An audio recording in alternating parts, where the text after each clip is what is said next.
মাটি দিয়ে গড়া এক মূর্তিকে সেজদা করেছিল নূরের তৈরি ফেরেশতারা। কেমন ছিল সেই মাটির সৃষ্টির মাঝে, যার সম্মানে স্বয়ং আল্লাহ এই আদেশ দিয়েছিলেন? আর কেনই বা আসমানের সবচেয়ে জ্ঞানী সত্তা এই একটি আদেশ অমান্য করে চিরদিনের জন্য অভিশপ্ত হলো? আসুন আজ আমরা জানি মানব সৃষ্টির সেই আদি রহস্য, হযরত আদম আলাইহিসসালাম এর বিস্ময়কর সৃষ্টির সেই কাহিনী। কল্পনার সকল সীমানা ছাড়িয়ে সময়েরও আগেকার সময়ে, যখন আগে বা পরে কিছুই ছিল না। ভাবুন তো একবার সেই অবস্থার কথা, যখন অস্তিত্ব নিজেই ছিল এক গুপ্ত ভাণ্ডার, এক লুকোনো রহস্য। সেই অসীম অচিন্তনীয় নিস্তব্ধতার মাঝে কোনো সৃষ্টি ছিল না, ছিল শুধু স্রষ্টা আল্লাহ সুবহানাহু ওয়া তাআলা। তিনি ছিলেন এবং তার সাথে কিছুই ছিল না। জ্ঞান পরিচিত হতে চায় আর প্রজ্ঞা চায় তার গভীরতা প্রকাশ করতে। তখন সেই পরম জ্ঞানী সত্তা আল্লাহ ইচ্ছা করলেন, তিনি চাইলেন যে তিনি পরিচিত হবেন। তাই তিনি এমন এক সৃষ্টিকে অস্তিত্বে আনবেন বলে স্থির করলেন যে তাকে তার সৃষ্টির নিদর্শনের মাধ্যমে চিনতে পারবে। সেই ঐশ্বরিক ইচ্ছাই ছিল অস্তিত্বের মহাসমুদ্রে ওঠা প্রথম ঢেউ। সেই ইচ্ছার বাস্তব রূপ দিতে উচ্চারিত হলো এক মহাজাগতিক নির্দেশ, এমন এক নির্দেশ যা শোনার জন্য কোনো কান ছিল না, যা বহন করার জন্য কোনো বাতাস ছিল না। এটি ছিল সরাসরি অস্তিত্ব দানকারী এক হুকুম। তিনি বললেন, কুন। আর সেই নির্দেশে প্রথম প্রতিধ্বনি হয়ে অনস্তিত্বের পর্দা ছিঁড়ে বেরিয়ে এলো আল্লাহর প্রথম সৃষ্টি, মহাকালের প্রথম সাক্ষী এবং স্রষ্টার জ্ঞানের প্রথম ধারক, আল কলম, যা দাঁড়িয়েছিল এক অকল্পনীয় মহাযাত্রার শুরুতে, প্রস্তুত ছিল সমগ্র বিশ্বের ভাগ্যলিপি লেখার জন্য। এক বিশাল নূরের তৈরি কলম, যার বিশালতা মানুষের কল্পনারও অতীত। সেই কলমকে সৃষ্টি করার পর মহান আল্লাহ তাকে আদেশ করলেন, উক্তুব, লেখো। সেই ঐশ্বরিক আদেশ পেয়ে কলম ভয়ে এবং বিস্ময়ে কেঁপে উঠল। সে তার মহান স্রষ্টার সামনে প্রথম প্রশ্নটি করল, হে আমার রব, হে আমার সৃষ্টিকর্তা, আমি কি লিখব? আল্লাহ রব্বুল আলামিন বললেন, লেখো, লা ইলাহা ইল্লাল্লাহ, অর্থাৎ আল্লাহ ছাড়া কোনো উপাস্য নেই। আদেশ পাওয়া মাত্রই কলম লিখতে শুরু করলো। শত শত বছর ধরে সে কেবল একটি বাক্যই লিখে চলল, লা ইলাহা ইল্লাল্লাহ, লা ইলাহা ইল্লাল্লাহ, আল্লাহু আকবার। বহু যুগ পর আল্লাহ রব্বুল আলামিন পুনরায় কলমকে বললেন, হে কলম, তুমি কি লিখছ? কলম বিনয়ের সাথে উত্তর দিল, হে আল্লাহ, আমি আপনারই শেখানো তাওহীদের বাণী লা ইলাহা ইল্লাল্লাহ লিখছি। মহান স্রষ্টা বললেন, কিন্তু তুমি তো কলেমার শেষ অংশ লিখনি। কলম ভয়ে কাঁপতে কাঁপতে বলল, হে আমার রব, আপনি পবিত্র, আপনি এক অদ্বিতীয়। আপনার নামের পাশে অন্য কোনো নাম লেখার সাহস বা জ্ঞান কোনোটি আমার ছিল না। আল্লাহ রাব্বুল আলামিন তার অসীম রহমতে বললেন, হে কলম, আমার নামের পাশে আমার সেই বন্ধুর নাম লেখো, আমার হাবিবের নাম লেখো, যাকে সৃষ্টি না করলে আমি এই আরশ, এই কুরসি, এই আসমান জমিন কিছুই সৃষ্টি করতাম না। লেখো, মুহাম্মদুর রাসূলুল্লাহ সাল্লাল্লাহু আলাইহি ওয়াসাল্লাম। সেই আদেশ পেয়ে কলমের বুক থেকে যেন এক বিশাল ভার নেমে গেল। সে পরম ভালোবাসা এবং সম্মানের সাথে আরশে মহল্লায় অঙ্কন করলো সেই পূর্ণাঙ্গ কলেমা, লা ইলাহা ইল্লাল্লাহ মুহাম্মাদুর রাসূলুল্লাহ সাল্লাল্লাহু আলাইহি ওয়াসাল্লাম। এরপর আল্লাহ কলমকে চূড়ান্ত আদেশটি দিলেন, হে কলম, এবার লেখো আল কদর, অর্থাৎ ভাগ্য। লেখো মহাকালের শুরু থেকে শেষ পর্যন্ত, কিয়ামত পর্যন্ত যা কিছু ঘটবে, প্রতিটি ধূলিকণার ভাগ্য, প্রতিটি পাতার কম্পন, প্রতিটি আত্মার আগমন ও প্রস্থাপন, ভালো মন্দ, দুঃখ সুখ, সব কিছু যা আমি নির্ধারণ করে রেখেছি, তা তুমি লাউহে মাহফুজে সংরক্ষিত ফলকে লিপিবদ্ধ করো। সেই আদেশ পেয়ে কলম লিখতে শুরু করলো। সেই লেখার শব্দ ছিল মহাকালের প্রথম ধ্বনি, যা ছিল মহাবিশ্বের ভাগ্য নির্ধারণের শব্দ। 50,000 বছর ধরে কলম লিখে চলল মহাবিশ্বের সমগ্র ইতিহাস, অতীত, বর্তমান এবং ভবিষ্যৎ। সেই সংরক্ষিত ফলকে লিপিবদ্ধ হয়ে গেল। কলম তার লেখা শেষ করল, কিন্তু লিখিত ভাগ্য তো কেবল কালির আঁচড় নয়, তাকে বাস্তবে রূপ দিতে প্রয়োজন এক সুবিশাল মঞ্চের। আর তাই আল্লাহ রাব্বুল আলামিন সৃষ্টি করলেন তার মহিমান্বিত আরশ, তার সিংহাসন। আসমান ও জমিন সৃষ্টির 50,000 বছর পূর্বে তিনি এই আরশ সৃষ্টি করেন। এর বিশালতা এমন যে 7 আসমান এবং 7 জমিনও এর তুলনায় এক বিশাল মরুভূমিতে পড়ে থাকা একটি আংটির সমান। এই আরশ স্থাপন করা হলো পানির উপরে, এক অইথ উত্তাল পানিরাশি যার সীমা পরিসীমা একমাত্র আল্লাহই ভালো জানেন। অতঃপর আল্লাহ সুবহানাহু তাআলা তার আরশ বহন করার জন্য 4 জন খুবই শক্তিশালী ফেরেশতা সৃষ্টি করলেন। তাদেরকে আদেশ করা হলো, তোমরা আমার আরশ বহন করো। আদেশ পেয়ে সেই 4 ফেরেশতা আরশ তোলার জন্য প্রস্তুত হলেন, কিন্তু তাদের সমস্ত শক্তি প্রয়োগ করেও আরশকে এক চুল পরিমাণও নাড়াতে পারল না। আরশের বিশালত্ব আর ভারের কাছে তাদের শক্তি তুচ্ছ মনে হলো। তারা নিজেদের অক্ষমতায় লজ্জিত এবং ভীত হয়ে পড়ল। তখন মহান আল্লাহ, যিনি পরম দয়ালু, তিনি তার ফেরেশতাদের শেখালেন সেই দোয়া যা সকল শক্তির উৎস। তিনি বললেন, তোমরা পাঠ করো সুবহানাল্লাহ, আলহামদুলিল্লাহ, লা ইলাহা ইল্লাল্লাহ, আল্লাহু আকবার। আল্লাহ পবিত্র, সমস্ত প্রশংসা আল্লাহর। আল্লাহ ছাড়া কোনো উপাস্য নেই, আল্লাহ সর্বশ্রেষ্ঠ। ফেরেশতারা যখনই এই কালেমা পাঠ করলো, তাদের মধ্যে এক ঐশ্বরিক শক্তির সঞ্চার হলো। তারা অনুভব করলো এ শক্তি তাদের নিজেদের নয়, এ শক্তি সরাসরি আল্লাহর পক্ষ থেকে। আর সেই শক্তির বলে তারা অবলীলায় সেই সুবিশাল আরশকে তুলে ধরল। এরপর আল্লাহ সৃষ্টি করলেন কুরসি, যার বিশালতার ভেতরেই এই 7 আসমান ও জমিন অন্তর্ভুক্ত। আরশ ও কুরসি সৃষ্টির পর আল্লাহ দৃষ্টি দিলেন একখণ্ড ইয়াকুত পাথরের দিকে। তার দৃষ্টির মহিমায় সেই পাথর ভয়ে গলে পানিতে পরিণত হলো। সেই পানি থেকে সৃষ্টি হলো বাতাস। আল্লাহ বাতাসকে আদেশ দিলেন পানির উপরে প্রবাহিত হতে। বাতাসের প্রবাহে পানিতে বিশাল বিশাল ঢেউ উঠল, আর সেই ঢেউ থেকে সৃষ্টি হলো ফেনা। এই ফেনা থেকে আল্লাহ সৃষ্টি করলেন জমিন, আর ফেনার ঘর্ষণে যে আগুন সৃষ্টি হলো তা থেকে নির্গত ধোঁয়াকে তিনি একত্রিত করলেন। সেই ধোঁয়াকে তিনি 7টি ভাগে বিভক্ত করলেন এবং তা দিয়ে সৃষ্টি করলেন 7 আসমান।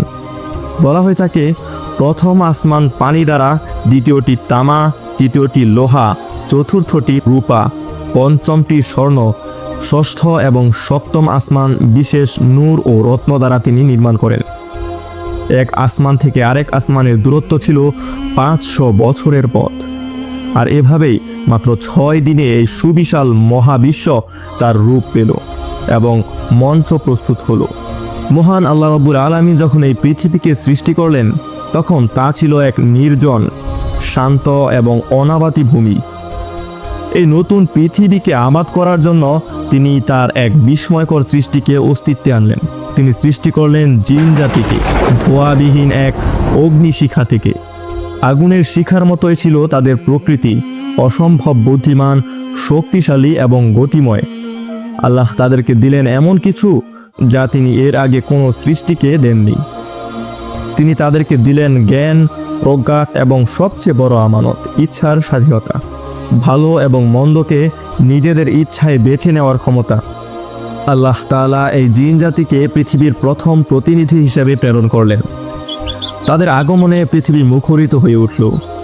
তারা পাহাড় খোদাই করে নগরী নির্মাণ করল, সমুদ্রের গভীর থেকে মণিমুক্তা আরোহণ করল এবং পৃথিবীর বুকে গড়ে তুলল এক অবিশ্বাস্য সভ্যতা।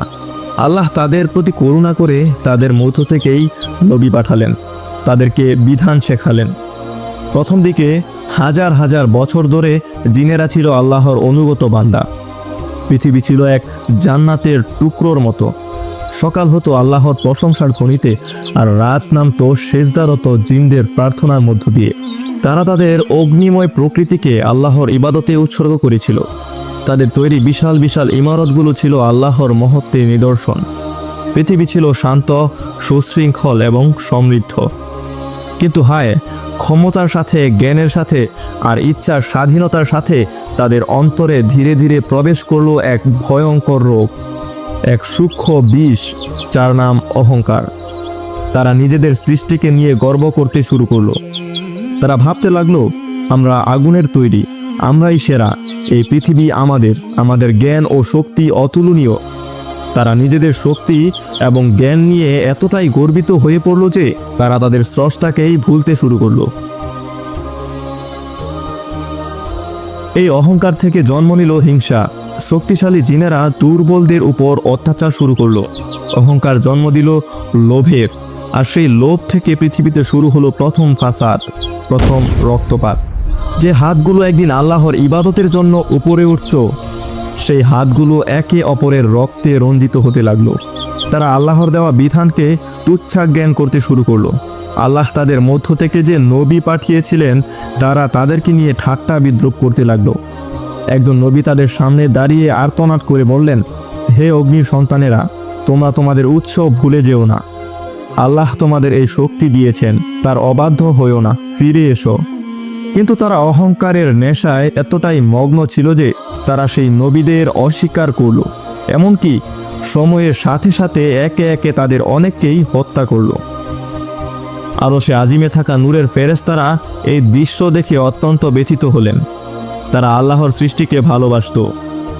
তারা পৃথিবীর এই করুণ পরিণতি দেখে আল্লাহর দরবারে আরজ করল, হে আমাদের রব, আপনার সুন্দর পৃথিবী যা একদা প্রশংসার ধ্বনিতে মুখরিত ছিল, আজ তা আর্তনাদ আর রক্তের গন্ধে ভারী। আপনার প্রতিনিধিরা তো পৃথিবীতে বিপর্যয় সৃষ্টি করছে। তখন মহান আল্লাহ, যিনি পরম ধৈর্যশীল এবং প্রজ্ঞাময়, তিনি তার নূরের ফেরেশতাদের হুকুম দিলেন। তার কণ্ঠে ছিল মহিমা। তিনি বললেন, যাও, আমার জমিনকে এই পাপাচারী এবং সীমালঙ্ঘনকারীদের থেকে পবিত্র করো। আল্লাহর হুকুম পাওয়া মাত্রই আসমানের দরজা খুলে গেল। লক্ষ লক্ষ ফেরেশতার এক বিশাল বাহিনী পৃথিবীতে নেমে এলো। তাদের ডানার শব্দে, তাদের নূরের ছটায় জিনদের চোখ ধাঁধিয়ে গেল। শুরু হলো এক মহাযুদ্ধ, পৃথিবীর ইতিহাসের প্রথম মহাযুদ্ধ। একদিকে আগুনের তৈরি অহংকারী জিনদের বিশৃঙ্খল শক্তি, অন্যদিকে নূরের তৈরি আল্লাহর অনুগত ফেরেশতাদের সুশৃঙ্খল এবং ঐশ্বরিক শক্তি। জিনদের আগুন ফেরেশতাদের নূরের সামনে নিষ্প্রভ হয়ে গেল। বিশাল নগরী ধ্বংসস্তূপে পরিণত হলো। কোটি কোটি পাপাচারী জিনকে সেই যুদ্ধে ধ্বংস করে দেওয়া হলো। অবশেষে পৃথিবী থেকে পাপাচারের অস্তিত্ব প্রায় মুছে ফেলা হলো। জমিন আবার শান্ত হলো, কিন্তু সেই শান্তি ছিল এক গভীর নীরবতার শান্তি। হঠাৎ সে মহা ধ্বংসযজ্ঞের মাঝে ফেরেশতারা এক অভাবনীয় দৃশ্য দেখতে পেলেন। এক নির্জন দ্বীপে ধ্বংসস্তূপের মাঝে এক কম বয়সী অসম্ভব সুন্দর চেহারার একটি জিন বালক এক মনে আল্লাহর ইবাদতে মগ্ন হয়ে আছে। তার চোখে মুখে কোনো পাপাচারের চিহ্ন নেই, আছে কেবলই মাসুমিয়াত আর আল্লাহর প্রতি গভীর ভালোবাসা। যুদ্ধ, ধ্বংস, কোলাহল কোনো কিছুই তার ইবাদতে ব্যাঘাত ঘটাতে পারছে না। এই দৃশ্য দেখে ফেরেশতাদের পাথরের মতো কঠিন হৃদয়েও মায়ার উদ্রেক হলো। তাদের মনে হলো, এই বালকটি তো অন্যদের মতো নয়, একে কেন অন্যদের সাথে শাস্তি পেতে হবে? তারা সবাই মিলে আল্লাহর দরবারে ফরিয়াদ করল, হে আমাদের রব, হে দয়াময় আল্লাহ, এই বালক জিনটি অসহায় এবং নিষ্পাপ, তার প্রতি আমাদের অনেক মায়া হচ্ছে। আমরা কি আপনার অনুমতি পেলে একে আমাদের সাথে আসমানে নিয়ে যেতে পারি? আমরা তাকে লালন পালন করব, আপনার ইবাদতের জ্ঞান শেখাবো। মহান আল্লাহ, যিনি অন্তরের সব কিছু জানেন, তিনি ফেরেশতাদের এই আবেদন কবুল করলেন। আর এভাবেই জিনজাতি সেই মহাধ্বংসের পর বেঁচে যাওয়া একমাত্র সেই বালককে ফেরেশতারা পরম মমতায় তুলে নিয়ে গেল প্রথম আসমানে। তারা তখন জানত না, তাদের এই মায়াই ভবিষ্যতের সবচেয়ে বড় বিপর্যয় জন্ম দিতে চলেছে। কারণ সেই নিষ্পাপ চেহারার বালক জিনটি ছিল আজাজিল। আজাজিলকে নিয়ে আসা হলো প্রথম আসমানে। তার শেখার আগ্রহ ছিল তীব্র, স্মৃতিশক্তি ছিল প্রখর। ফেরেশতারা তাকে যা শেখাতো, সে অবিশ্বাস্য দ্রুততায় তা আয়ত্ত করে ফেলত। সে প্রথম আসমানের ফেরেশতাদের সাথে ইবাদত শুরু করলো, কিন্তু তার ইবাদত ছিল অন্য মাত্রার। তাতে ছিল এমন এক একাগ্রতা, এমন আবেগ, এমন নিষ্ঠা, যা দেখে স্বয়ং ফেরেশতারাও অবাক হয়ে যেত। তারা বলা বলি করত, আমরা তো নূরের তৈরি, ইবাদতই আমাদের স্বভাব, কিন্তু এই আগুনের তৈরি জিন যেভাবে ইবাদত করছে তা তো আমাদের ছাড়িয়ে যাচ্ছে। 1000 বছর সে প্রথম আসমানে এমন ইবাদত করলো যে সেখানকার সকল ফেরেশতা তার ভক্ত হয়ে গেল। তারা তাকে উপাধি দিল আবিদ বা শ্রেষ্ঠ ইবাদতকারী। প্রথম আসমানের ফেরেশতারা তখন আল্লাহর কাছে আরজ করল, হে আল্লাহ, আজাজিলের জ্ঞান এবং ইবাদত এই আসমানের জন্য যথেষ্ট নয়। তাকে যদি দ্বিতীয় আসমানে যাওয়ার অনুমতি দেওয়া হয় তবে সে আরও উচ্চ মকাম অর্জন করতে পারবে। আল্লাহ অনুমতি দিলেন। আজাজিল দ্বিতীয় আসমানে গেল এবং সেখানে তার ইবাদতের গভীরতা আরও বেড়ে গেল। তার জ্ঞান, তার প্রজ্ঞা সব কিছুই বাড়তে লাগলো। আরও 1000 বছর পর সে দ্বিতীয় আসমানেরও শ্রেষ্ঠ আবেদ হিসেবে পরিচিত হলো। এভাবেই এক এক করে সে তৃতীয়, চতুর্থ, পঞ্চম, ষষ্ঠ প্রতিটি আসমানে 1000 বছর করে ইবাদত করলো। আর প্রতিটি আসমানেই সে তার জ্ঞান ও নিষ্ঠা দিয়ে সকল ফেরেশতাকে অতিক্রম করে গেল। তার নাম দিকে দিকে ছড়িয়ে পড়ল। ফেরেশতাদের জগতে সে এক জীবন্ত কিংবদন্তিতে পরিণত হলো। অবশেষে সে পৌঁছালো 7ম আসমানে। সেখানে পৌঁছে তার ইবাদত এবং জ্ঞান এমন এক পর্যায়ে পৌঁছালো যে স্বয়ং 7ম আসমানের ফেরেশতারাও তার কাছ থেকে শিখতে শুরু করলো। তারা তাকে সম্মান করে ডাকতে শুরু করলো মুআল্লিমুল মালাইকা, অর্থাৎ ফেরেশতাদের শিক্ষক। এক সময়ের পৃথিবীর ধ্বংসস্তূপ থেকে তুলে আনা এক জিন পরিণত হলো আসমানের সবচেয়ে সম্মানিত এবং জ্ঞানী সত্তায়। আল্লাহ তাকে এত সম্মান দিলেন যে আরশে আজিমের নিকট তাকে ইয়াকুত পাথরের তৈরি এক মিম্বরে বসে ফেরেশতাদের ওয়াজ নসিহত করার অনুমতি দেওয়া হলো। আসমান জমিনের এমন কোনো স্থান ছিল না যেখানে আজাজিলের সেজদা পড়েনি। তার অন্তরে তখন এক সূক্ষ্ম অহংকার জন্ম নিতে শুরু করলো। আমার চেয়ে শ্রেষ্ঠ, আমার চেয়ে জ্ঞানী এই সৃষ্টি জগতে আর কেউ নেই। হয়তো মহান আল্লাহ এই সমগ্র সৃষ্টি জগতে পরিচালনার দায়িত্ব আমাকেই দেবেন। সেদিন সে হয়তো ঘুণাক্ষরেও কল্পনা করতে পারেনি লৌহে মাহফুজে তার ভাগ্য নিয়ে কি লেখা হয়ে গিয়েছিল। সে হয়তো ভুলে গিয়েছিল সে আগুনের তৈরি। আগুনের ধর্ম যেমন ঊর্ধ্বে ওঠা, তেমনি তার ভেতরে লুকিয়ে থাকে এক ধ্বংসাত্মক অহংকার। এভাবেই কেটে গেল হাজার হাজার বছর। আসমান জমিনের সব কিছুই চলছিল এক ঐশ্বরিক নিয়মে।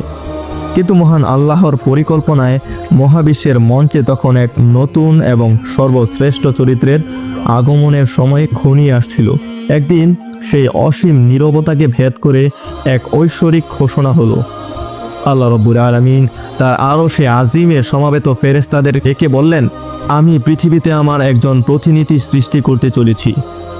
এই ঘোষণা শোনার সাথে সাথেই কোটি কোটি ফেরেশতার মাঝে এক মৃদু গুঞ্জন শুরু হলো। তারা, যারা জিন জাতির পতন নিজের চোখে দেখছে, তারা কিছুটা শঙ্কিত হলো। তারা অত্যন্ত বিনয়ের সাথে ভয় মিশ্রিত কণ্ঠে আরজ করল, হে আমাদের রব, হে পরওয়ারদিগার, আপনি কি পৃথিবীতে এমন কাউকে সৃষ্টি করতে চলেছেন যারা সেখানে অশান্তি আর রক্তপাত ঘটাবে, যেমনটা ইতিপূর্বে জিনেরা করেছিল? অথচ আমরাই তো সর্বক্ষণ আপনার পবিত্রতা ঘোষণা করছি, আপনার প্রশংসা করছি, আপনারই ইবাদতে মগ্ন রয়েছি। ফেরেশতাদের এই জিজ্ঞাসার মধ্যে কোনো অহংকার ছিল না, ছিল কেবলই পূর্ব অভিজ্ঞতা থেকে জন্ম নেওয়া এক গভীর উদ্বেগ। তাদের কথা শেষ হলে মহান স্রষ্টা, যার জ্ঞান অসীম এবং প্রজ্ঞা অতুলনীয়, তিনি এক শান্ত অথচ দৃঢ় কণ্ঠে বললেন, নিশ্চয়ই আমি যা জানি তোমরা তা জানো না। এই একটি বাক্যই যথেষ্ট ছিল। কোটি কোটি নূরের ফেরেশতা তৎক্ষণাৎ সিজদায় লুটিয়ে পড়ল। তারা নিজেদের ভুল বুঝতে পারল। তারা বুঝতে পারল যে স্রষ্টার পরিকল্পনার গভীরতা বোঝা সৃষ্টির পক্ষে কখনোই সম্ভব নয়। তারা একযোগে ক্ষমা চাইতে লাগলো। আর এভাবেই শুরু হলো মানব সৃষ্টির সেই বিস্ময়কর অধ্যায়, যার প্রতিটি পরতে পরতে লুকিয়ে আছে জ্ঞান, রহস্য এবং গভীর শিক্ষা। যে কাহিনী আমাদের অস্তিত্বের মূল, আমাদের শেকড়ের গল্প। আল্লাহর সিদ্ধান্ত চূড়ান্ত। পৃথিবীতে তার খলিফা পাঠানো হবে, কিন্তু সেই খলিফাকে কি দিয়ে সৃষ্টি করা হবে? আল্লাহ তার অসীম জ্ঞানে ঠিক করলেন তাকে সৃষ্টি করা হবে এই পৃথিবীরই উপাদান দিয়ে, মাটি দিয়ে। তিনি তার 4 জন প্রধান ফেরেশতার মধ্যে প্রথমজন হযরত জিবরাইল আলাইহিস সালামকে আদেশ দিলেন, হে জিবরাইল, তুমি পৃথিবীতে যাও এবং সেখান থেকে এক মুঠো মাটি নিয়ে এসো। যে মাটি দিয়ে আমি আমার সর্বশ্রেষ্ঠ সৃষ্টিকে আকার দেব। আল্লাহর হুকুম পাওয়া মাত্রই আলোর গতিতে জিব্রাইল আলাইহিস সালাম পৃথিবীতে নেমে এলেন। তিনি পৃথিবীর বুকে হাত বাড়ালেন এক মুঠো মাটি তোলার জন্য। কিন্তু ঠিক তখনই এক অভাবনীয় ঘটনা ঘটল। এই জ্বর মাটি যেন কথা বলে উঠল। সে আর্তনাদ করে কেঁদে উঠল, হে আল্লাহর শক্তিশালী দূত, আল্লাহর ওয়াস্তে তুমি আমার বুক থেকে এক মুঠো মাটিও নিও না, আমাকে আমার স্থানেই থাকতে দাও। জিব্রাইল আলাইহিস সালাম বিস্মিত হলেন। তিনি বললেন, আমি তো তোমাকে মহান আল্লাহর কাছে নিয়ে যাচ্ছি। তিনি তোমাকে দিয়ে তার প্রতিনিধি সৃষ্টি করবেন। এ তো অনেক সম্মানের বিষয়। মাটি কাঁদতে কাঁদতে বলল, হে জিব্রাইল, আমি জানি, কিন্তু আমাকে দিয়ে যাদের সৃষ্টি করা হবে তাদের অনেকে এই পৃথিবীতে গিয়ে আমার রবের নাফরমানি করবে। তারা পাপে লিপ্ত হবে, আর সেই পাপের জন্য আমার রব যখন তাদের শাস্তি দেবেন, সেই আযাব তো আমার এই মাটির দেহকেই ভোগ করতে হবে। হে আল্লাহর দূত, আমার রবের আযাব সহ্য করার ক্ষমতা আমার নেই, দয়া করে তুমি ফিরে যাও। মাটির এই আকুল কান্না আর আর্তনাদ শুনে হযরত জিব্রাইল আলাইহিস সালাম এর কোমল অন্তর গলে গেল। তিনি খালি হাতেই আরশে আজিমে ফিরে গেলেন এবং আল্লাহকে সব কিছু খুলে বললেন। এরপর আল্লাহ রাব্বুল আলামিন পাঠালেন হযরত মিকাইল আলাইহিস সালামকে। তিনিও পৃথিবীতে এলেন এবং মাটির সেই একই কান্না আর আকুতি শুনে তিনিও দয়া পরবশ হয়ে খালি হাতে ফিরে গেলেন। এরপর এলেন হযরত ইসরাফিল আলাইহিস সালাম। তার সাথেও মাটি একই আচরণ করল, তিনিও ফিরে গেলেন। তিনজন মহান ফেরেশতা ফিরে আসার পর আল্লাহ রাব্বুল আলামিন তার চতুর্থ ফেরেশতাকে ডাকলেন। তিনি ছিলেন হযরত আজরাইল আলাইহিস সালাম, যার প্রকৃতি ছিল অন্যদের চেয়েও কঠোর এবং দায়িত্ব পালনে যিনি ছিলেন অটল। আল্লাহ বললেন, হে আজরাইল, তুমি যাও এবং আমার খলিফা সৃষ্টির জন্য মাটি নিয়ে এসো। হুকুম পেয়ে হযরত আজরাইল আলাইহিস সালাম পৃথিবীতে নেমে এলেন। মাটি আগের মতোই তার সামনে আর্তনাদ শুরু করলো। আল্লাহর কসম দিয়ে তাকে ফিরে যেতে অনুরোধ করল। কিন্তু এবার পরিস্থিতি ছিল ভিন্ন। হযরত আজরাইল আলাইহিস সালাম এক গম্ভীর কণ্ঠে বললেন, তুমি যার কসম কেটেছ আমি তারই আদেশে এসেছি। তোমার আকুতি আমি শুনেছি, কিন্তু আমার রবের হুকুম অমান্য করার ক্ষমতা আমার নেই। আমি মাটি নিয়েই ফিরব। এই বলে তিনি পৃথিবীর বুক থেকে সাদা, কালো, লাল, হলুদ বিভিন্ন বর্ণের ও প্রকৃতির মাটি থেকে এক মুঠো তুলে নিলেন। এই ভিন্ন ভিন্ন বর্ণের মাটি ছিল এই ইশারা যে পৃথিবীতে যে মানব জাতি আসবে তাদের বর্ণ, স্বভাব এবং প্রকৃতিও হবে ভিন্ন ভিন্ন। মাটি নিয়ে হযরত আজরাইল আলাইহিস সালাম আল্লাহর দরবারে হাজির হলেন। আল্লাহ তাআলা তার এই দায়িত্ব পালনে অত্যন্ত সন্তুষ্ট হলেন। তিনি বললেন, হে আজরাইল, তুমি যেহেতু আমার হুকুম পালনে কঠোরতা এবং মায়া দুয়ের ঊর্ধ্বে উঠে দায়িত্ব পালন করেছ, তাই আজ আমি তোমাকে এক বিশেষ দায়িত্ব দিলাম। এই মাটির সৃষ্টি, এই আদম সন্তানের রূহ কবজ করার দায়িত্ব আজ থেকে তোমার। হযরত আজরাইল আলাইহিস সালাম কেঁপে উঠলেন। তিনি আরজ করলেন, হে আল্লাহ, আমি যদি মানুষের প্রাণ হরণ করি তবে তো পৃথিবীর সবাই আমাকে শত্রু ভাববে, আমাকে গালমন্দ করবে। মহান আল্লাহ তার জবাবে বললেন, হে আজরাইল, তুমি চিন্তা করো না, আমি প্রতিটি মৃত্যুর জন্য একটি কারণ তৈরি করে দেব। কেউ অসুস্থ হয়ে মারা যাবে, কেউ দুর্ঘটনায়, কেউ বা বার্ধক্যে। মানুষ সেই কারণকেই দায়ী করবে, তোমাকে তারা সরাসরি দোষারোপ করবে না। আল্লাহর এই আশ্বাসে হযরত আজরাইল আলাইহিস সালাম শান্ত হলেন। আর এভাবেই মানব সৃষ্টির প্রধান উপাদান পৃথিবী থেকে আরশে আজিমে পৌঁছালো। কিন্তু এই মাটির দলাকে এক জীবন্ত, জ্ঞানী এবং শ্রেষ্ঠ জীবে পরিণত করার বিস্ময়কর প্রক্রিয়া তো কেবল শুরু হতে চলেছে। আল্লাহর নির্দেশে ফেরেশতারা সেই এক মুঠো মাটিকে জান্নাতের স্বচ্ছ পানি দিয়ে মেশাতে লাগলেন। দীর্ঘ সময় ধরে তা একটি আঠালো কাদার রূপ নিল। তারপর তা থেকে এক অপূর্ব মানব অবয়ব তৈরি করা হলো, এক নিখুঁত আকৃতি, যার নাম রাখা হলো আদম। কিন্তু সেই দেহে কোনো প্রাণ ছিল না, কোনো স্পন্দন ছিল না। এক নিষ্প্রাণ মাটির মূর্তি হয়ে তা জান্নাতের এক কোণে পড়ে রইল। আল্লাহর হুকুমে সেই নিষ্প্রাণ দেহটিকে এভাবেই রেখে দেওয়া হলো। 40 বছর। মতান্তরে তারও বেশি সময় ধরে আদম আলাইহিসসালাম এর দেহ প্রাণহীন অবস্থায় পড়ে রইল। দলে দলে ফেরেশতারা আসতো আর আল্লাহর এই অপূর্ব সৃষ্টিকে দেখে যেত। তারা বিস্ময়ে অভিভূত হয়ে যেত। তারা একে অপরের সাথে বলাবলি করত, কি অপূর্ব গঠন! ইনি হবেন পৃথিবীতে আল্লাহর খলিফা, যিনি আল্লাহর বিধান প্রতিষ্ঠা করবেন। তাদের কণ্ঠে ছিল অপার মুগ্ধতা এবং সম্মান। কিন্তু একজন ছিল যে এই মাটির মূর্তিকে দেখে মুগ্ধ হতো না। তার চোখে ছিল না কোনো সম্মান, ছিল কেবলই ঘৃণা, গভীর অহংকার। সে ছিল আজাজিল, ফেরেশতাদের শিক্ষক, আসমানের সর্বশ্রেষ্ঠ ইবাদতকারী। সে যখন আদম আলাইহিসসালাম এর নিষ্প্রাণ দেহের পাশ দিয়ে যেত, সে তাচ্ছিলের হাসিতে হাসত। সে তার সঙ্গীদের বলতো, এই সামান্য মাটির পুতুল হবে আমাদের চেয়ে শ্রেষ্ঠ? অসম্ভব। একদিন সে আর নিজেকে নিয়ন্ত্রণ করতে পারল না। সে আদম আলাইহিসসালাম এর নিষ্প্রাণ দেহকে লাথি মারল, আর লাথির আঘাতে সেই শুকনো মাটির দেহ থেকে এক ধরনের ঠন ঠন শব্দ বের হলো। ইবলিস তখন আরও অহংকারী হয়ে উঠল। সে সেই দেহের মুখের ছিদ্র দিয়ে প্রবেশ করলো এবং পেছন দিয়ে বেরিয়ে এলো, আর ফেরেশতাদেরকে ডেকে বলল, তোমরা একে ভয় পেও না, এ তো ভেতর থেকে একেবারে ফাঁপা, এর ভেতরে কোনো শক্তি নেই। সে মনে মনে প্রতিজ্ঞা করল, আল্লাহ যদি একে আমার উপর শ্রেষ্ঠত্ব দেন, আমি কখনোই তা মেনে নেব না। আর যদি আমাকে এর উপর ক্ষমতা দেওয়া হয়, আমি একে ধ্বংস করে ছাড়ব। তার এই অহংকার আসমানের বাতাসকে ভারী করে তুলছিল। ফেরেশতারা তার এই আচরণে শঙ্কিত হলেও তারা আল্লাহর হুকুমের অপেক্ষায় চুপ করে রইল। তারা জানতো না এই মাটির নিষ্প্রাণ দেহের ভেতর আল্লাহ কি এক মহাসত্য লুকিয়ে রেখেছেন। তারা ঘুণাক্ষরেও টের পায়নি আজাজিলের এই অহংকারই তাকে মহাবিশ্বের সবচেয়ে অভিশপ্ত সত্তায় পরিণত করতে চলেছে। অবশেষে সেই সময় এলো যখন আল্লাহ রব্বুল আলামিন রূহকে আদেশ করলেন, যাও আমার এই খলিফার দেহে প্রবেশ করো। রূহ আল্লাহর এক বিশেষ সৃষ্টি। সে যখন আদম আলাইহিসসালাম এর দেহের কাছে এলো, সে দেখল এক অন্ধকার সংকীর্ণ পথ। রূহ প্রবেশ করতে ইতস্তত করল। আল্লাহর পক্ষ থেকে পুনরায় আদেশ এলো, প্রবেশ করো। এবার রূহ আল্লাহর আদেশে আদম আলাইহিসসালাম এর নিষ্প্রাণ দেহের মস্তিষ্কে প্রবেশ করল।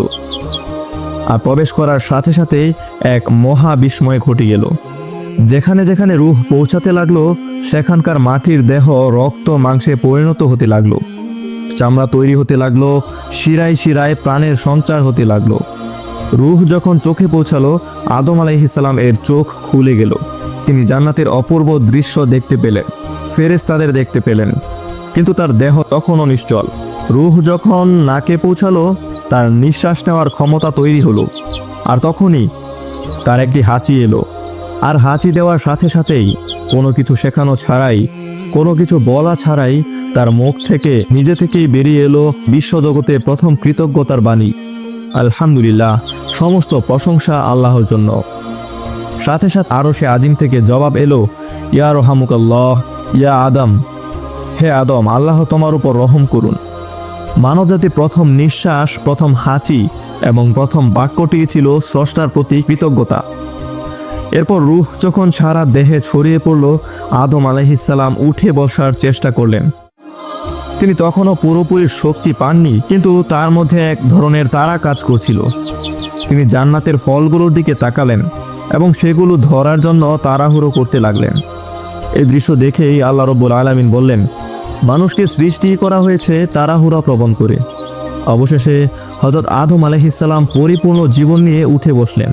এক নিষ্প্রাণ মাটির মূর্তি পরিণত হলো এক জীবন্ত শ্বাস প্রশ্বাস নেওয়া অনুভূতি সম্পন্ন মানুষে। আসমানের সকল ফেরেশতা এই অলৌকিক দৃশ্য দেখে বিস্ময়ে হতবাক হয়ে গেল। তারা বুঝতে পারছিল এ কোনো সাধারণ সৃষ্টি নয়, এর পেছনে রয়েছে মহান আল্লাহর এক গভীর পরিকল্পনা। কিন্তু সেই পরিকল্পনার মহত্ব প্রমাণ করার জন্য আরও একটি পরীক্ষা বাকি ছিল, যে পরীক্ষা শুধু আদম আলাইহিসসালাম এর শ্রেষ্ঠত্বই প্রমাণ করবে না, বরং ইবলিসের অহংকারের মুখোশকেও উন্মোচন করে দেবে। হযরত আদম আলাইহিসসালামকে এক বিশেষ সম্মান দেওয়া হলো। আল্লাহ রব্বুল আলামিন স্বয়ং আদম আলাইহিসসালামকে মহাবিশ্বের সকল বস্তুর নাম এবং তার গুণাবলী শিখিয়ে দিলেন। পশু পাখি, বৃক্ষলতা, পাহাড় পর্বত, জাগতিক এমন কিছু ছিল না যার জ্ঞান আদম আলাইহিসসালামকে দেওয়া হয়নি। এরপর আল্লাহ রব্বুল আলামিন সকল ফেরেশতাদেরকে একত্রিত করলেন। সেই সমাবেশে আজাজিলও উপস্থিত ছিল, কারণ সে তখনও ফেরেশতাদেরই শিক্ষক। আল্লাহ তাআলা ফেরেশতাদের সামনে কিছু বস্তু পেশ করলেন এবং বললেন, তোমরা যদি তোমাদের দাবিতে সত্যবাদী হয়ে থাকো তবে আমাকে এই বস্তুগুলোর নাম বলে দাও। ফেরেশতারা মাথা নত করে ফেলল। তারা বিনয়ের সাথে বলল, হে আল্লাহ, আপনি পবিত্র। আপনি আমাদেরকে যা শিখিয়েছেন তা ছাড়া আমাদের আর কোনো জ্ঞান নেই। নিশ্চয়ই আপনি সর্বজ্ঞ, প্রজ্ঞাময়। ফেরেশতাদের এই বিনয়ী স্বীকারোক্তির পর আল্লাহ তাআলা আদম আলাইহিসসালামকে বললেন, হে আদম, তুমি এদেরকে বস্তুগুলোর নাম বলে দাও। আদম আলাইহিসসালাম অবলীলায় প্রতিটি বস্তুর নাম এবং কার্যকারিতা বলে দিলেন। এই দৃশ্য দেখে সকল ফেরেশতা আদম আলাইহিসসালাম এর জ্ঞান এবং মর্যাদাকে স্বীকার করে নিল। তারা বুঝতে পারল এই মাটির সৃষ্টির ভেতরে আল্লাহ এমন জ্ঞান দান করেছেন যা তাদেরও নেই। আর ঠিক তখনই আসমান জমিন কাঁপিয়ে এক চূড়ান্ত ঐশ্বরিক ফরমান জারি হলো। আল্লাহ রব্বুল আলামিন বললেন, আদমকে সিজদা করো। এই আদেশ শোনা মাত্রই প্রশ্ন ছাড়াই, কোনো দ্বিধা ছাড়াই কোটি কোটি নূরের ফেরেশতা হযরত আদম আলাইহিসসালাম এর সম্মানে সিজদায় লুটিয়ে পড়ল। কিন্তু একজন করল না। একজন সিজদা না করে শক্ত হয়ে দাঁড়িয়ে রইল। তার চোখে মুখে ফুটে উঠল তীব্র ঘৃণা, অহংকার আর অবাধ্যতা। সে ছিল আজাজিল। আল্লাহ রব্বুল আলামিন, যিনি সব কিছুই জানেন, তবুও তাকে সুযোগ দেওয়ার জন্য জিজ্ঞাসা করলেন, হে ইবলিস, কিসে তোমাকে বাধা দিল সিজদা করতে, যখন আমি স্বয়ং তোমাকে আদেশ দিলাম? ইবলিস তার অন্তরের সমস্ত বিষ উগলে দিয়ে জবাব দিল, আমি তার চেয়ে শ্রেষ্ঠ। আপনি আমাকে সৃষ্টি করেছেন আগুন থেকে, আর তাকে সৃষ্টি করেছেন মাটি থেকে। কি ভয়ঙ্কর যুক্তি, কি ভয়াবহ অহংকার! সে তার স্রষ্টার হুকুমের উপর নিজের বস্তুবাদী যুক্তিকে প্রাধান্য দিল। সে মাটির বিনয়কে আগুনের দহনের কাছে তুচ্ছ মনে করল, আর এই একটি বাক্যই তার ভাগ্য নির্ধারণ করে দিল। আল্লাহর ক্রোধের আগুনে জ্বলে উঠল। তিনি বললেন, বের হয়ে যায় এখান থেকে, তুই অভিশপ্ত, আর তোর উপর আমার লানত কিয়ামত দিবস পর্যন্ত বর্ষিত হতে থাকবে। এক মুহূর্তে লক্ষ লক্ষ বছরের ইবাদতকারী আজাজিল, ফেরেশতাদের শিক্ষক মুআল্লিমুল মালাইকা, পরিণত হলো মহাবিশ্বের সবচেয়ে ঘৃণিত এবং বিতাড়িত সত্তা ইবলিস শয়তানে। জান্নাতের দরজা তার জন্য চিরদিনের মতো বন্ধ হয়ে গেল। যে আজাজিল একদিন ফেরেশতাদের শিক্ষক ছিল, যার সিজদায় আসমানের মাটি সিক্ত হতো, আজ সে অভিশপ্ত, বিতাড়িত ইবলিস। জান্নাত থেকে সে বিতাড়িত হলো, কিন্তু তার অন্তরে আগুন নিভল না, যে আগুন ছিল তার সৃষ্টির উৎস, তার অহংকারের মূল। সেই আগুনই এখন পরিণত হলো এক তীব্র জ্বালায়। এ ছিল অপমানের জ্বালা, পতনের জ্বালা আর তীব্র ঘৃণার জ্বালা। লক্ষ লক্ষ বছরের ইবাদত, জ্ঞান আর সম্মান এক মুহূর্তে ধূলিসাৎ হয়ে গেল শুধুমাত্র এক টুকরো মাটির সৃষ্টির জন্য। আর তার অন্তরের সেই আগুন অনুশোচনার শীতল পানিতে নিভল না, বরং সেই আগুন পরিণত হলো প্রতিশোধের এক লেলিহান শিখায়। সে তার পোড়া হৃদয় নিয়ে আল্লাহর সামনে দাঁড়িয়েই এক ভয়ঙ্কর সংকল্প করল। সে অনুতপ্ত নয়, সে হবে বিদ্রোহী, সে হার মানবে না, সে হার মানাবে। অভিশপ্ত ইবলিস তখন তার ভাঙা অহংকার নিয়ে আল্লাহর কাছে ফরিয়াদ করল, কিন্তু সেই ফরিয়াদ ক্ষমার জন্য ছিল না, ছিল এক ভয়ঙ্কর ষড়যন্ত্রের সুযোগ চাওয়ার জন্য।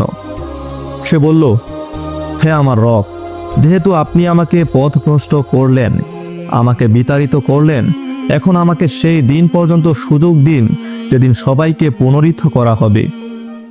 সে চাইল কিয়ামত পর্যন্ত হায়াত। সে চাইল এক দীর্ঘ অন্তহীন সময়ে তার প্রতিশোধের আগুনকে জ্বালিয়ে রাখার জন্য।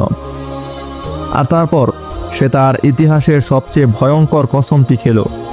তার কণ্ঠ কাঁপছিল, কিন্তু অহংকারে নয়, তীব্র আক্রোশে। সে বলল, আপনার ইজ্জতের কসম, আমি অবশ্যই আপনার এই নতুন সৃষ্টি, এই আদম সন্তানকে পথভ্রষ্ট করে ছাড়ব। আমি তাদের শিরায় শিরায় রক্তের মতো মিশে যাব, তাদের অন্তরে ওয়াসওয়াসা দেব। সে তার যুদ্ধক্ষেত্রের নকশা ঘোষণা করল। আমি তাদের কাছে আসব তাদের সামনে থেকে, তাদের পেছন থেকে, তাদের ডান দিক থেকে এবং তাদের বাম দিক থেকে। আমি পাপকে তাদের চোখে সুন্দর করে দেখাবো আর অহংকারকে তাদের অন্তরের অলংকার বানিয়ে দেব। আপনি দেখবেন তাদের বেশিরভাগই আপনার প্রতি অকৃতজ্ঞ। এ ছিল এক সৃষ্টির তার স্রষ্টার বিরুদ্ধে এক চিরন্তন যুদ্ধ ঘোষণা। মহান আল্লাহ, যিনি সব কিছুই জানেন, তিনি পরম প্রজ্ঞাময়। তিনি ইবলিসের এই গর্ব প্রকাশ শুনলেন। তার মহিমান্বিত সত্তা সামান্যও বিচলিত হল না। তিনি ইবলিসকে এই সুযোগ দিলেন। সেই দীর্ঘ সময় মঞ্জুর করলেন। আসমান জমিনের সব কিছু যেন মুহূর্তের জন্য স্তব্ধ হয়ে গেল। মানবজাতির জন্য পরীক্ষার দরজা খুলে গেল। কিন্তু সেই সুযোগ দেওয়ার সাথে সাথেই তিনি তার মহিমান্বিত কণ্ঠে এমন এক ঘোষণা দিলেন যা ইবলিসের সকল অহংকারকে চূর্ণ বিচূর্ণ করে দিল এবং মানব জাতির জন্য আশার আলো হয়ে রইল। তিনি বললেন, যা, তোকে সেই সুযোগ দেওয়া হলো, কিন্তু মনে রাখিস, আমার খাঁটি এবং অনুগত বান্দাদের উপর তোর কোনো ক্ষমতা থাকবে না। এই একটি বাক্যই ছিল মুমিনদের জন্য আল্লাহর পক্ষ থেকে দেওয়া সবচেয়ে বড় প্রতিজ্ঞা, এক ঐশ্বরিক বর্ম যা ভেদ করার ক্ষমতা এই বিশ্বের কোনো দিনও হবে না। এভাবেই মানুষের সাথে শয়তানের চিরন্তন শত্রুতার সূচনা হলো, যে শত্রুতা আজও বহমান এবং কিয়ামত পর্যন্ত বহমান থাকবে। শয়তান বিতাড়িত হওয়ার পর হযরত আদম আলাইহিস সালাম জান্নাতে বসবাস করতে লাগলেন। জান্নাতের অপরূপ সৌন্দর্য, সুমিষ্ট ফলের বাগান, স্বচ্ছ পানির নহর সব কিছুই তার জন্য উন্মুক্ত ছিল। কিন্তু এত নিয়ামতের মাঝেও তার হৃদয়ে এক অদ্ভুত শূন্যতা কাজ করত। এক ধরনের একাকিত্ব তাকে ঘিরে ধরত। তার একজন সঙ্গীর প্রয়োজন অনুভূত হতে লাগলো।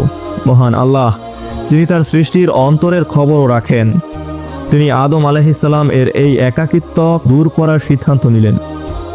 একদিন আদম আলাইহিস সালাম যখন ঘুমিয়েছিলেন, আল্লাহ তাআলা তার কুদরতে আদম আলাইহিস সালাম এর বাম পাজরের একটি হাড় থেকে তার সঙ্গিনীকে সৃষ্টি করলেন। যখন আদম আলাইহিস সালাম এর ঘুম ভাঙল, তিনি দেখলেন তার পাশে বসে আছেন এক অপরূপা নারী, যার সৌন্দর্যে গোটা জান্নাত যেন আরো আলোকিত হয়ে উঠছে। আদম আলাইহিস সালাম বিস্ময়ে জিজ্ঞাসা করলেন, তুমি কে? সেই নারী মিষ্টি হেসে উত্তর দিল, আমি হাওয়া। আল্লাহ আমাকে আপনার সঙ্গী হিসেবে সৃষ্টি করেছেন। আদম আলাইহিস সালাম এ প্রাণের গভীরে যে অতৃপ্তি ছিল তা এক নিমিষেই দূর হয়ে গেল। তিনি তার সঙ্গিনীকে পেয়ে পরম আনন্দিত হলেন। আল্লাহ রাব্বুল আলামিন তাদের দুজনকে জান্নাতে একত্রে বসবাস করার অনুমতি দিলেন এবং বললেন, হে আদম, তুমি এবং তোমার স্ত্রী জান্নাতে বসবাস করো, যেখানে ইচ্ছা যা ইচ্ছা স্বাচ্ছন্দ্যে খাও এবং পান করো, তোমাদের জন্য কোনো বাধা নেই। এরপর তিনি একটি নিষেধাজ্ঞা আরোপ করলেন। তিনি একটি নির্দিষ্ট গাছের দিকে ইশারা করে বললেন, কিন্তু এই গাছটির কাছেও যেও না, এর ফল তো দূরের কথা, এর নিকটবর্তীও হইও না। যদি তা করো তবে তোমরা জালিমদের অন্তর্ভুক্ত হয়ে যাবে। একটি মাত্র নিষেধাজ্ঞা আর অগণিত নেয়ামতের স্বাধীনতা। আদম এবং হাওয়া আলাইহিস সালাম পরম শান্তিতে জান্নাতে দিন কাটাতে লাগলেন। তারা আল্লাহর শুকরিয়া আদায় করতেন আর একে অপরের সঙ্গ উপভোগ করতেন। কিন্তু তারা জানত না, জান্নাতের বাইরে এক বিতাড়িত শত্রু প্রতিশোধের আগুনে জ্বলতে জ্বলতে শুধু একটি সুযোগের অপেক্ষায় ছিল। সেই সুযোগ যার মাধ্যমে সে আদম আলাইহিস সালাম এবং হাওয়া আলাইহিস সালামকে আল্লাহর হুকুম অমান্য করাতে পারবে এবং প্রমাণ করতে পারবে যে এই মাটির সৃষ্টি সত্যি শ্রেষ্ঠত্বের যোগ্য নয়। প্রিয় দর্শক, এই ছিল মহাবিশ্বের সূচনা থেকে শুরু করে মানব সৃষ্টির সেই বিস্ময়কর এবং রহস্যময় উপাখ্যানের প্রথম পর্ব। কিন্তু গল্প এখানেই শেষ নয়। কিভাবে সেই বিতাড়িত শয়তান জান্নাতে প্রবেশ করলো, কিভাবে সে আদম ও হাওয়া আলাইহিস সালামকে সেই নিষিদ্ধ ফলের কাছে নিয়ে গেল, আর সেই একটি ভুলের কারণে কিভাবে তাদের এই সুখের জান্নাত থেকে পৃথিবীতে নেমে আসতে হলো, সেই বেদনাদায়ক এবং শিক্ষণীয় কাহিনী জানতে চোখ রাখুন আমাদের পরবর্তী পর্বে। এই ছোট্ট পরিবারের একজন সদস্য হয়ে আমাদের উৎসাহিত করতে এখনই চ্যানেলটি সাবস্ক্রাইব করুন। আসুন আমরা আমাদের সৃষ্টির সেই আদি রহস্যকে স্মরণ করি, আমাদের পিতা আদম আলাইহিস সালামের সম্মান এবং আমাদের চিরশত্রু ইবলিসের চক্রান্তকে মনে রাখি। আল্লাহ রাব্বুল আলামিন আমাদের সকলকে শয়তানের ধোঁকা থেকে বেঁচে থাকার এবং তার একজন কৃতজ্ঞ বান্দা হিসেবে জীবনযাপন করার তৌফিক দান করুন। আমিন।